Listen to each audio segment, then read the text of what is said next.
তো আমাদের স্কুলে একটা না একটা বিরাট কোহলি বাচ্চা তো থাকেই। আমাদের বিরাটের কাহিনী, তার বাবা অনেক কষ্ট করে ক্রিকেট বল আর ব্যাট এনে দিয়েছিল তাকে, যে তার ছেলে বড় হয়ে বিরাট কোহলি হবে। কিন্তু সে একদিন ফুটবলের সাথে খেলা খেলতে গিয়ে ধরা খেয়ে গেল, তাও আবার ক্রিকেটে। বেটে, আরে পাপা তুমি যেমনটা ভাবছো এরকম না। থাক সোনা, আমি তোর এই রঙিন হাতে ধরে ফেলি। আর তুই জানিস আমি এই রঙিন হাতে কি করব? सारी उम्र मैं जोकर बढ़िया बढ़िया পাপা কথাটা শোনো, পাপা কথাটা শোনো, পাপা উপরে পাংখা আছে। আরে না, এবার তোকে আর আমাকে কেউ দাঁড় করাতে পারবে না। বেটা আমি এখনো জীবিত আছি, শুধু একবারই পড়ে গিয়েছে। তো আমাদের বিরাট কোহলি প্ল্যান করলো যে আমরা সকাল 6টার দিকে ফুটবল খেলতে যাবো গভর্নমেন্ট স্কুলের গ্রাউন্ডে। ওই গভর্নমেন্ট স্কুলের গ্রাউন্ড ছিল পাবলিক গ্রাউন্ড। তোমরা মনে হয় ভাবছো যে এখানে মানুষ এসে খেলা খেলে একদম পার্ক টাইপের মতো, কিন্তু না, নেশাখোরদের কবজায় ছিল ওই গ্রাউন্ড। মদ খেয়ে কাজ বিছিয়ে রাখতো, কেউ যেতে পারতো না। নেশাখোররা কাজ বিছিয়ে তারাই ফেসে যেত। 2টা গিনিস ওয়ার্ল্ড রেকর্ডও আছে কাজ বিছানোর কারণে। তো সরকার তাদের সাথে ডিল করলো। তো সরকার তাদেরকে স্কুল দিয়ে দিল এবং গ্রাউন্ড রেখে দিল। তো এবার তারা স্কুলে কাজ বিছাতে লাগলো। তো আর আমি আর মিন্নু বেরিয়ে পড়ি সকাল 6টার দিকে, কিন্তু প্রচন্ড শীত ছিল। আমরা পাপের ঘরে যাই, আর ওখানে ওর বাবা ছিল। 12,001, 12,002। আরে বাচ্চারা, এটা হলো পাপের পাপা, একজন হার্ড কোল্ড বডি বিল্ডার, যার নিজের জিম রয়েছে আর চুচিয়া স্টিলের থেকে শক্ত। বসো বাচ্চারা, প্রোটিন খাবে। হি হা হা হা হা। জি আঙ্কেল, শুধু একটু পাপেকে একটু ডেকে দিতেন। আচ্ছা দাঁড়াও।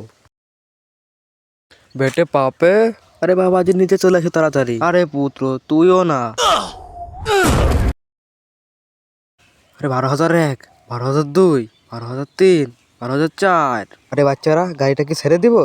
আরে তোমরা যাই বলো, আমি আমার পাপার মতো চুচিয়া বানাবো।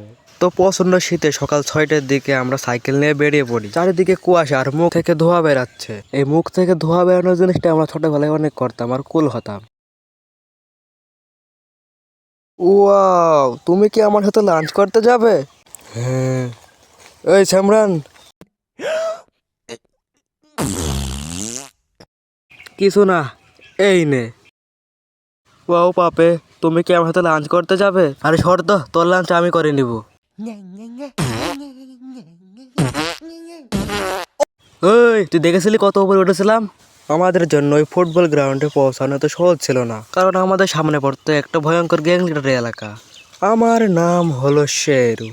আমি যেই খাম্বাই মুতি না কেন, যে কেউ কোন দশকে বলে দিতে পারবে শেরু ভাই মুতেছে। আর কি বা মুতেছে, তো আমি কোথায় ছিলাম? আর শেরু যেই চালি চালুক না কেন, মাথা থেকে চালে পড়ে গেছে ছক্কা। কিন্তু শেরু ভাই, এটা তো এইভাবে খেলে না। আরে আমি এটা জানি, আমি তোকে টেস্ট করছিলাম। শেরু ভাই এটা উঠ, এটা আড়া চলে।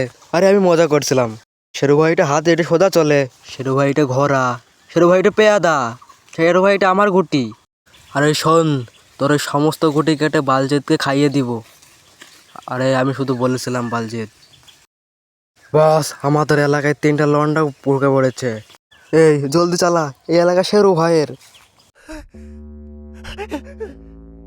আমার নাম হলো শেরু। আমার এলাকায় যেই ঢুকে পড়ে না, সে জীবন। আমরা তো জীবন্তই ছিলাম, জীবন্তই যাব। পুটকিতে গেল শেরু। আজ পর্যন্ত শেরুর সামনে কেউ মুখ খুলে কথাই বলতে পারিনি। তো সর্দার তুই কিডা? পালা মিন্নু। ওই, ও তোর চেনে ফেসে আছে। দূর হয়ে যা, দূর হয়ে যা। আরে এবার আমারটাই ফেসে গেছে। ওই মিন্নু, সাইডে দাঁড়া, সাইডে দাঁড়া। চেনে ফেসে গেছে রে বেচারা। ধর ওদেরকে। ওই মিন্নু, আরো জোরে চালা ভাই। বাপে আমিও ক্লান্ত হয়ে গেছি। ও আমাদেরকে ধরে ফেলবে। আমার মা বলেছিল যে কুকুরের সামনে দাঁড়িয়ে বলে কুকুর কিছু করে না। চলে আমরা দাঁড়িয়ে পড়ি। তো কি করব?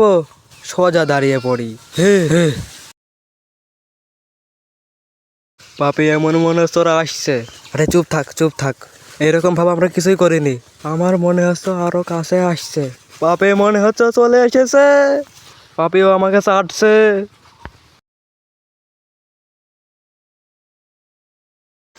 মাকে কিছু জানে না, ওসব মিথ্যে কথা, সে কিছু জানে না। পাপে তোরা আমাকে মনে করে রাখিস। আচ্ছা, তোর জায়গায় আমরা অন্য কাউকে বলে নিব ভাই এখন গোলকিপার হওয়ার জন্য। পা পেয়ে তুই কত বড় মাদার। আমরা যেমন তেমন করে গ্রাউন্ডে পৌঁছাই, বাকি দোস্তরা আমার সাথে আমরা সবাই ডিসাইড করি যে মিন্নুর জন্য 2 মিনিটের দোয়া মাহফিল করব।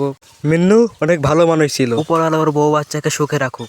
তো আমরা এখন 2 মিনিটের জন্য তার জন্য দোয়া করব আর উপরওয়ালার কাছে প্রার্থনা করব, হে উপরওয়ালা আমাকে যেন এবার বাবা ভিডিও গেম কিনে দেয় প্লিজ, আমেন। আমরা আমাদেরকে মেন্টালিটি রিফাইর করি কাজ বিছানো গ্রাউন্ডে খেলার জন্য। কেননা তুমি যদি একবার ওই গ্রাউন্ডে পড়ে যাও, এরপর তোমার আইডি কার্ডের ছবি নিজের থেকেও সুন্দর লাগবে, তুমি নিজেকে চিনতে অস্বীকার করবে কে, যেমন ডিপ্রেশনে রোহান করছে। আর এইটা আমি না, এইটা আমি হতেই পারি না। পুলিশে একটা মিসিং রিপোর্ট লেখানো ছিল, কার?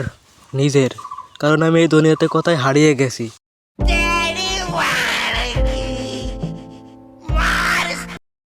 ডাক্তার সাহেব আপনি কি একটা ভ্যাকসিন আমাকে লাগিয়ে দিবেন? ঠিকই তো আছো, কোথায় লাগাতে হবে? আমার বুকে, কারণ ও ভেঙে গেছে। तेरे भाई को फ्रैक्चर लगाओ, लायरा इंजेक्शन। ভাইয়া তুমি কি আমাকে ওইখানে নিয়ে যেতে পারবে? জি নিয়ে যাব। কোথায় যাবে? তার কল্পনা থেকে দূরে। रॉड निकाल पांडे, ले इसको गाड़ी के नीचे। আমরা যখনই ফুটবল খেলার জন্য টিম তৈরি করতে শুরু করি, আরে 1 সেকেন্ড, আমাদের তো এখানে বিরাট বলেছে। বিরাট কোথায়? আরে ও আর আইবে না। কেন? ও টেনিস খেলতে শুরু করে দিয়েছে। ঠিকই শুনেছো বন্ধুরা, বিরাটের বাবা এবার অনেক আশা নিয়ে তার জন্য ফুটবল আর জুতো নিয়ে এসেছিল। তার বাচ্চা বড় হয়ে ক্রিস্টিয়ানো কোহলি হবে, কিন্তু ও তো টেনিস খেলতে গিয়ে ধরা খেয়ে গেল, তাও আবার ফুটবল গ্রাউন্ডে। বেটে, আরে পাপা তুমি যেমনটা ভাবছো এরকম না। থাক শোনা, सारी उम्र मैं जोकर बने आ रहा, तूने झूठ मुझसे।